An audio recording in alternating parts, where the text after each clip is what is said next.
Speaking of competitive teams, fins up, baby, fins up.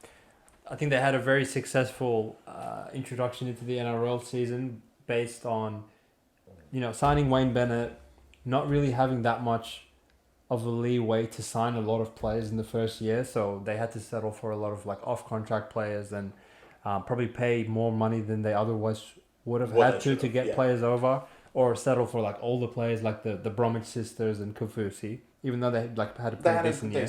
But the breakout of Hammer Time, I think, has gone a really long way in developing this club as a team. And they add to their roster with 3, I would say, very, very good signings for them. Jake Averello, Herbie Farnworth, Tom Flegler, and one of the huge losses of the season for the members of the Back Yourself podcast, Herman SASA is gone. Why did he go? Where did he go? Back to Knights? He went to the UK. So now I really don't have to look at him. Oh, shit. I will miss you, Herman. But Herbert. Dolphins definitely will not miss you. So that's gay. I think Wayne's last year coaching, and then he hands the keys over to that other guy that's coming over from the UK. Is it? He's tired. He sleeps half the game. So. Yeah, whether they're up 40 or down 40, you won't know by looking at the coach's box. This guy's doing this. So, what do you think of the Dolphins, Chris? They make good signings. I mean, they sold the Dogs' best player, which is pretty funny, from last year. Yeah. Herbie is huge. From the first play the ball that he had at Broncos, I was like, this kid is so cool. Such a good season. So he had such a good season last year as well. Flegler, he was one of the better forwards in Brisbane.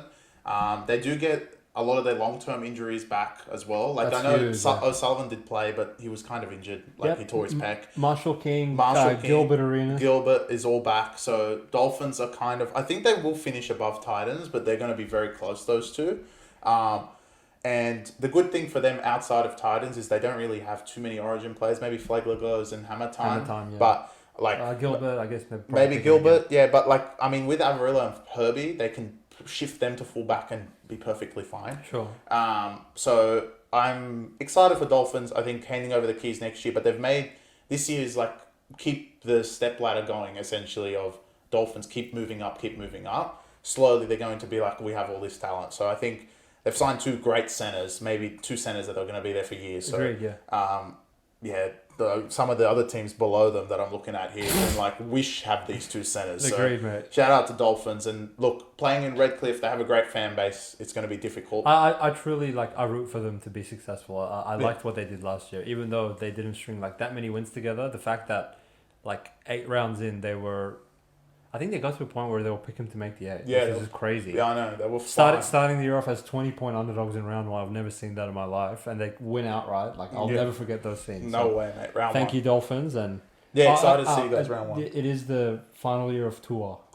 Yeah, it is. So he's retiring. Mark Nichols, the original Dolphin, the first ever Dolphin. Yeah. So Dolphins will be rooting for you. Probably still a few years away of making the 8, but fun team nonetheless. Yeah. Hammer Time, let's Oge.